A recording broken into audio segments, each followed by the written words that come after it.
Hello दोस्तों, स्वागत करते हैं आपका आपके परिवार लाइव एसएमएस स्टडी में। दोस्तों आज मैं जो सीरीज चला रहा हूँ बायोलॉजी की, तो मैं टोटल बायोलॉजी बताऊंगा जो इंपॉर्टेंट क्वेश्चन है ग्रुप डी के लिए और जो अन्य एग्जाम है ना, बहुत इंपॉर्टेंट क्वेश्चन है ये। बाकी मैंने अभी रेलवे के लिए रेलवे को टारगेट किया है। बाकी आपके अगर आप पढ़ना चाहते हो दूसरे एग्जाम के लिए भी पढ़ सकते हो। We have got no problem, अगर आप पढ़ना चाहते हो तो पढ़ सकते हो। तो दोस्तों मैंने अभी आज जो मैंने उठाए हैं मानव रोग से, मैंने मानव डिसीज जो ह्यूमन डिसीज होता है, ह्यूमन डिसीज से रिलेटेड मैंने क्वेश्चंस उठाए हैं। आपको तो पता ही होगा, अगर एनटीपीसी एग्जाम दिया तो एनटीपीसी में कितना ज़्यादा इसका वेटेज था, कितने ज़्यादा क्वेश्चन पूछे गए हैं, काफ़ी शिफ्ट में पूछे गए हैं। तो दोस्तों अब चलते हैं, हम लोग बात करते हैं, तो डायरेक्ट क्वेश्चन पे आते हैं बिना देरी करते हुए। तो हमारा पहला क्वेश्चन है गाइज, पहला क्वेश्चन, निम्नलिखित में से किसकी कमी से एनीमिया रोग होता है? तो यहाँ पे कैल्शियम, आयोडीन, जस्ता या फिर लोहा। तो यहाँ हमारे आयरन की कमी से क्या होता है? आयरन की कमी से हमेशा कौन सा रोग होता है? एनीमिया रोग होता है। चलो नेक्स्ट क्वेश्चन की तरफ चलते हैं दोस्तों। नेक्स्ट क्वेश्चन है हमारा टाइफाइड, सॉरी, नेक्स्ट क्वेश्चन है हमारा टाइफाइड से शरीर का कौन सा अंग प्रभावित होता है? तो अमाशय होता है, आंत होता है, या फिर मस्तिष्क होता है, या फिर अग्नाशय होता है। दोस्तों हमारे यहाँ इसमें इंटेस्टाइन होती है। कौन सी इंटेस्टाइन होती है?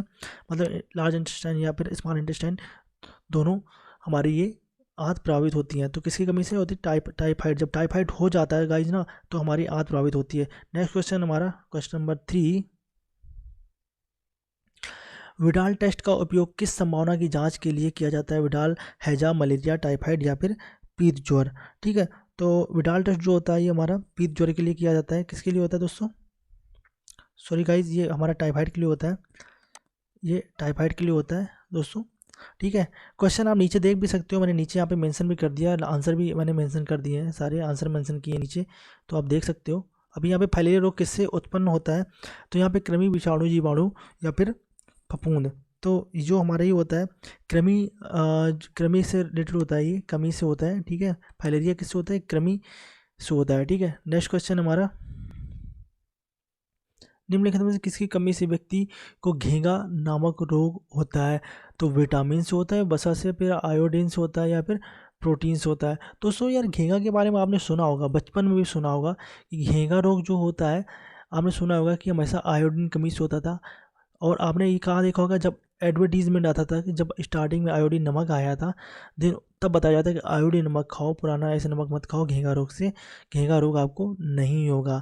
देन हम बात करते हैं नेक्स्ट क्वेश्चन की तरफ। नेक्स्ट क्वेश्चन हमारा क्वेश्चन नंबर 6, शरीर में निम्नलिखित में से किसकी अधिकता से हृदयघात या हार्ट अटैक होता है? तो हार्ट अटैक दोस्तों हमारा किससे होता है? ये कोलेस्ट्रॉल की अधिकता जब हो जाती है ना, जब कोलेस्ट्रॉल की अधिकता हो जाती है तो हमारा हार्ट अटैक चांसेस बढ़ जाते हैं, और अगर कुछ ज़्यादा ही बढ़ जाता है तो हार्ट अटैक बढ़ भी जाता है।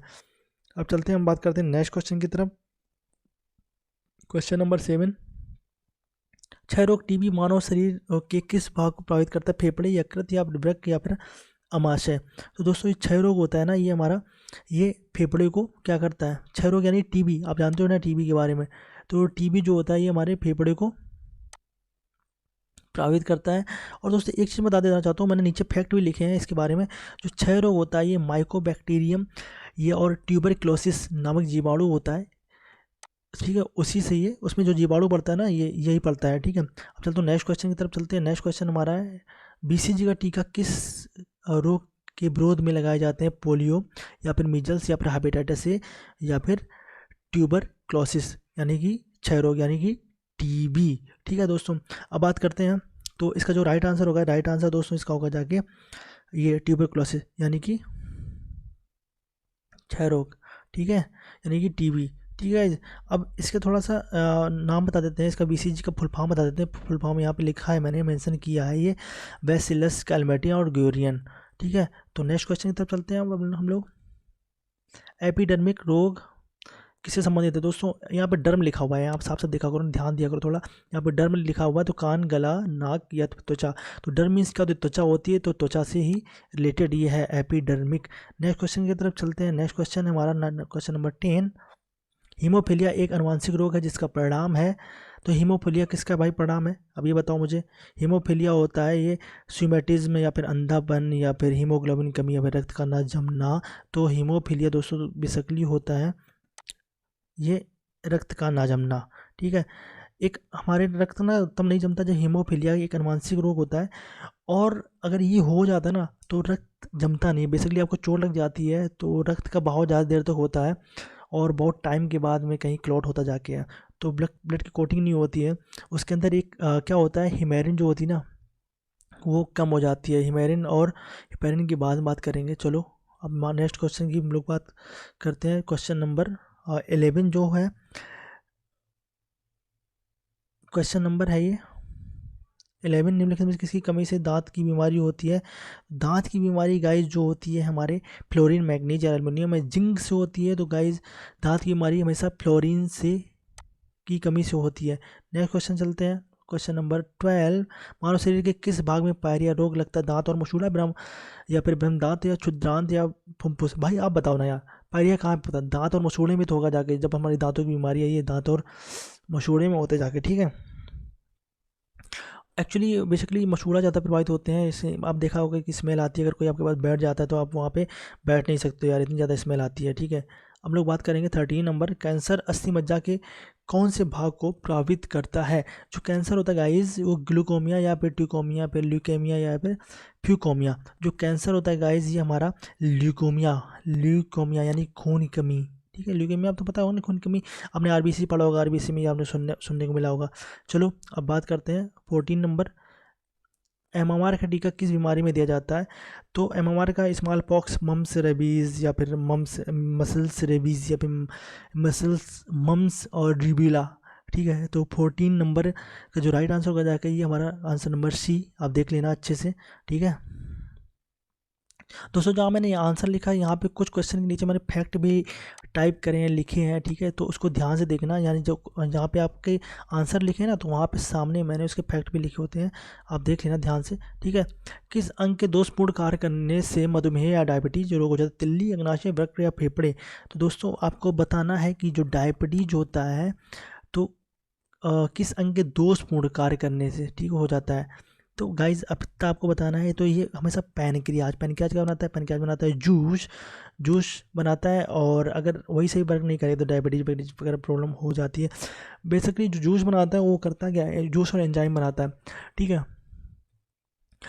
और जब हमारे एंजाइम और जूस अच्छे से हमारा ब्रेक डाउन नहीं करेंगे भोजन का या कुछ नहीं करेंगे तो बीमारियां तो बननी बननी है यार, ठीक है। अब बात करते हैं क्वेश्चन नंबर 16, सार्स का पूर्ण रूप क्या है। सेंसिटिव एक्यूट रेस्पिरेटरी सिंड्रोम या फिर सीवियर एक्यूट रेस्पिरेटरी सिंड्रोम्स या फिर ये secretive acute respiratory syndrome. SARS एक प्रकार का पक्षी है। दोस्तों हम यहाँ पे पक्षी की बात नहीं कर रहे हैं, हम लोग बात कर रहे हैं यहाँ पे बीमारी की बात कर रहे हैं, ठीक है। बीमारी हमारी सार्स का जो फुल फॉर्म है, आप बेसिकली पूछा गया है, तो सार्स का फुल फॉर्म क्या है, सीवियर एक्यूट रेस्पिरेटरी सिंड्रोम। तो हमारा ये आंसर बी हो जाएगा, ठीक है। क्या हो जाएगा, बी हो जाएगा। नेक्स्ट क्वेश्चन चलते हैं। नेक्स्ट क्वेश्चन हमारा 17, मानव में प्लाज्मोडियम का संक्रमण उत्पन्न करता है, कौन सा करता है भैया, प्लाज्मोडियम कौन करता है, जल्दी से बताओ। प्लाज्मोडियम बर्थ करता है भाई, ये हमारी मलेरिया होती है। मलेरिया किसके कारण होता है भाई, यहाँ पे मानो प्लाज्मोडियम यानी मच्छर काटने से होता है। मच्छर का नाम क्या भाई, मच्छर का नाम होता है मादा मच्छर हमेशा काटती है, यानी फीमेल मच्छर काटती है। और उसके अंदर उसका नाम क्या होता है फीमेल मच्छर का, उसका नाम होता है एनाफ्लीज। एनाफ्लीज के काटने से क्या होता है भैया, प्लाज्मोडियम संक्रमण बनता है। क्या बनता है, प्लाज्मोडियम संक्रमण बनता है। चलो नेक्स्ट क्वेश्चन जब चलते हैं भाई। ये एस्टिग्मेटिज्म एक बीमारी है, जो किसकी बीमारी है, आंखों की है, कानों की है, गले की है, भाई नाक की। भाई एस्टिग्मेटिज्म जो बीमारी है भाई, तो ये हमारी आंखों की बीमारी है। किसकी बीमारी है, आंखों की बीमारी है। नेक्स्ट क्वेश्चन चलते हैं, क्वेश्चन नंबर 19, एथलीट फुट रोग किससे होता है, फंगस से होता है, बैक्टीरिया से होता है या फिर नीमाटोड से होता है, प्रोटोजोआ से होता है।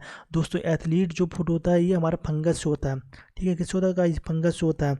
और इसके बारे में कुछ इंपॉर्टेंट फैक्ट लिखा है, एथलीट फुट नामक रोग जो होता है ट्राई ट्राइकोफाइटन कवक जो होता है, ट्राइकोफाइटन कवक के जो एक फंगस होता है उससे होता है, ठीक है। रिकेट्स एक बीमारी है, रिकेट्स क्या है, एक बीमारी है। कौन सी बीमारी है, टिश्यू काउ का, हड्डियों का, फिर मांसपेशियों का या खून की। तो दोस्तों ये रिकेट्स सबको पता होना चाहिए, और इंपॉर्टेंट क्वेश्चन भी अगर ये नहीं पता फिर ये आपको पता होना चाहिए। रिकेट्स बीमारी है, किसकी बीमारी है भाई गाइस, रिकेट्स हमारी बीमारी है फंगस की, नहीं सॉरी हड्डियों की, ठीक है। किसकी है, हड्डियों की बीमारी है गाइस, ठीक है। और अब नेक्स्ट क्वेश्चन की तरफ चलते हैं, क्वेश्चन नंबर 21, स्पॉन्डिलाइट्स, जो स्पॉन्डिलाइट्स बीमारी निम्नलिखित में से किससे प्रभावित करती है? किडनियों को करती है, फेफड़ों को करती है, या फिर मेरुदंड को करती है, मस्तिष्क कोशिकाओं को करती है? दोस्तों ये हमारा जो राइट आंसर होगा जाके ये हमारा मेरुदंड, ठीक है, मेरुदंड को क्या करता है भाई, ये जो स्पॉन्डिलाइट्स बीमारी है ये क्या करती है, इनको प्रभावित करती है। किसको करती है? मेरुदंड को प्रभावित करती है। 22, मानव नेत्र के दूरदर्शी दोष को यह भी कहा जाता है, क्या कहा जाता है? मायोपिया, हाइपरमेट्रोपिया, फिर रतौंधी या फिर मोतियाबिंद। दोस्तों मानव नेत्र में को बीमारी तो काफ़ी है ये, लेकिन यहाँ पे पूछा गया दूरदृष्टि दोष के बारे में, ठीक है। दूरदृष्टि दोष में तो क्या बोलेंगे दोस्तों, ये दूरदृष्टि दोष है तो हाइपर मायोपिया, ठीक है दोस्त। यहाँ पे बात करते हैं हाइपरमेट्रोपिया, ठीक है दोस्तों। अब नेक्स्ट क्वेश्चन पे बात करते हैं, मायोपिया से क्या तात्पर्य है? मायोपिया से तात्पर्य है निकटदर्शी दोष या फिर दूरदर्शी दोष या फिर रतौंधी या फिर वर्णधाता। निकटदर्शी दोष, ठीक है, यहाँ पे क्या हो जाए? निकटदर्शी दोष। एक दोस्तों एक चीज़ बताते हैं, NaDU दोस्तों। बेसिकली जो NaDU होता है निकटदर्शी दोष के लिए अवतल लेंस, दूरदृष्टि दोष के लिए यहाँ पे U बनाया गया है, ठीक है, उत्तल लेंस लगता है। अगर यहाँ पे लेंस की बात करते हैं निकटदर्शी दोष के लिए कौन सा लेंस यूज करते हैं, तो हमारा अवतल लेंस करते हैं। दूरदर्शी दोष के लिए कौन सा यूज करते हैं? उत्तल लेंस यूज करते हैं। तो इसका जो राइट आंसर होगा निकटदर्शी दोष के लिए हमारा राइट आंसर है क्या? A। अब चलो हम बात करते हैं क्वेश्चन नंबर 24, विटामिन ए की कमी से क्या होता है? कमजोरी होती है या फिर अतिसार या फिर रतौंधी होती है या फिर बालों का गिरना? तो विटामिन ए से गाइस क्या होता है आपको जल्दी बताना है, रतौंधी हो जाती है। क्या हो जाती है दोस्तों? विटामिन ए की कमी से रतौंधी हो जाती है। मैंने इसके नीचे कुछ मैं नीचे वाले में इंपॉर्टेंट फैक्ट दिए हैं, जैसे विटामिन ई कमी से कौन सा रोग होता है? विटामिन ई की बात कर रहा है, पहले मैंने विटामिन ए की बात करी थी। यहाँ पे ई की कमी से रतौंधी, बेरी रिकेट्स या जनन क्षमता में कमी। तो गाइस यहाँ पे हो जाएगा जनन क्षमता में कमी हो जाती है। अब मैंने कुछ यहाँ पे इंपॉर्टेंट फैक्ट दिए हैं, जैसे कि रतौंधी में विटामिन ए से रतौंधी होती है, बेरी रोग विटामिन B1 से, रिकेट्स विटामिन D1 से। ये क्वेश्चन बहुत पूछता है इसलिए मैंने यहाँ पे मेंशन कर दिए हैं, ठीक है। चलते हैं नेक्स्ट क्वेश्चन की तरफ। नेक्स्ट क्वेश्चन है हमारा 26, निम्नलिखित में से किस विटामिन की कमी के कारण मसूड़ों से रक्त आता है और दांत हिलने लगते हैं? तो vitamin D, vitamin C, vitamin B, vitamin A. दोस्तों तो इसका जो राइट आंसर हो गया विटामिन सी। विटामिन सी से क्या होता है दोस्तों? दांत हिलने लगते हैं, इसकी जो कमी हो जाती है। नेक्स्ट क्वेश्चन हमारा, निमोनिया किस सूक्ष्म रूप के कारण होता है? प्रोटोजोआ, वायरस, फंगस या जीवाणु? तो दोस्तों हमारा निमोनिया जो होता है जीवाणु के कारण होता है। किसी कारण होता है? निमोनिया जो होता है वायरस जीवाणु कारण होता है। इसमें कुछ इंपॉर्टेंट फैक्ट दिया है, इंपॉर्टेंट फैक्ट पढ़ लो। निमोनिया जो होता है ये डिप्लोकोकस निमोनी नामक जीवाणु से होता है। किससे होता है? डिप्लोकोकस निमोनी, ठीक, जीवाणु होता है। अब यहाँ बात करते हैं एलर्जी प्रतिक्रिया के कारण उत्पन्न रोग है, एनीमिया, पोलियो या दमा, हीमोफीलिया। तो दोस्तों यहाँ पे हम बात करेंगे दमा के बारे में। दमा जो होता है एलर्जी प्रतिक्रिया के कारण उत्पन्न होता है। अब हम बात करेंगे क्वेश्चन नंबर नेक्स्ट 29, प्लाज्मोडियम जब किसकी उत्पत्ति करते हैं? हैजा, मलेरिया, सोने की बीमारी। अभी मैंने बताया था मलेरिया की बीमारी करते हैं। प्लाज्मोडियम क्या होता है? प्लाज्मोडियम एक प्रकार का जीवाणु है, सॉरी वायरस है। तो और ये हमारा क्या करता है? ये मलेरिया होता है। किससे होता है? मादा मच्छर, जिसका नाम होता है एनाफ्लीज, ठीक है। चलो नेक्स्ट क्वेश्चन की तरफ चलते हैं। नेक्स्ट क्वेश्चन है 30, पेचिस रोग के लिए उत्तरदायी प्रोटोजोआ है? एंट अमीबा, ट्रिपनोसोमा या फिर पेकोट्रापिक। तो यहाँ पे हमारा नेक्स्ट क्वेश्चन हमारा जो राइट आंसर है ये एंट अमीबा है, ठीक है। नेक्स्ट क्वेश्चन, अब इसके मैं थोड़ा चलो यहाँ पे इंपॉर्टेंट को फैक्ट दिया। पेचिस रोग जो होता है एंट अमीबा, इसका जो हिस्टोलिटिका नामक प्रोटोजोआ होता है, कौन सा? हिस्टोलिटिका नामक प्रोटोजोआ होता है। चलो भाई 31, निम्नलिखित में से किस रोग का संबंध गंभीर रूप से सोच एवं याददाश्त के खोने से है? सार्स या फिर अल्जाइमर या अल्बर्टा या फिर ब्रखपात? तो इसका जो राइट आंसर दोस्तों होगा जाके, राइट आंसर हमारा होगा जाके अल्जाइमर। कौन सा दोस्तों? अल्जाइमर, ठीक है। नेक्स्ट क्वेश्चन हमारा है 32, एवियन इन्फ्लुएंजा यानी कि बर्ड फ्लू की बात कर रहे हैं। किसी बात कर रहे हैं? बर्ड फ्लू किस नाम से जानते हैं दोस्तों? यहाँ पे हमने बात क्वेश्चन करते, आंसर नंबर बात करते हैं H5N1 के, ठीक है। H5N1 से निरूपित किया गया था। अब नेक्स्ट क्वेश्चन हमारा, कौन सा रोग ठीक नहीं किया जा सकता है? तो सबको पता होगा ना, कलर ब्लाइंडनेस। आप लोग एग्जाम देते हो भाई, एग्जाम में भाई कलर ब्लाइंडनेस में बहुत सारे लड़के निकाल दिए जाते हैं। अगर वो सही होता तो ना सब लोग प्री मेडिकल में करवा लेते यार कलर ब्लाइंडनेस, लेकिन ये सही नहीं होता है, ठीक है। चलते नेक्स्ट क्वेश्चन की तरफ। मिनीमाता रोग किससे होता है? पारा, निकेल या सीसा या फ्लोरिन? तो हमारा जो मिनीमाता रोग होता है ये पारा से होता है, ठीक है। मलेरिया रोग किससे प्रभावित करता है? फेफड़ों को करता है, हृदय, प्लीहा या वृक्क को करता है? तो हमारा जो मलेरिया रोग होता है ये दोस्तों प्लीहा को करता है। प्लीहा यानी कि मलेरिया रोग जो होता है प्लीहा को करता है। प्लीहा क्या होता है? प्लीहा को ब्लड बैंक बोलते हैं, जिसको इंग्लिश में बोलते हैं स्प्लीन। क्या बोलते हैं दोस्तों? स्प्लीन बोलते हैं। 36 इसके इलाज में कीमोथेरेपी यानी कि किया जाता है।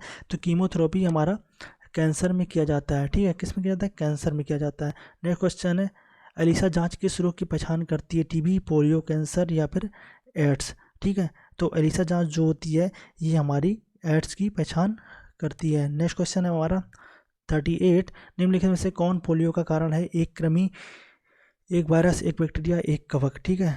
तो यहाँ पे पोलियो का जो कारण है कौन सा है गाइस? एक कृमि, एक वायरस, एक बैक्टीरिया या फिर एक कवक। तो ये हमारा राइट आंसर है एक वायरस, ठीक है। एक वायरस, ये राइट आंसर हमारा, ठीक है। नेक्स्ट क्वेश्चन हमारा 39, पीलिया रोग किसके संक्रमण के कारण होता है? प्लीहा, वृक्क, यकृत या मस्तिष्क।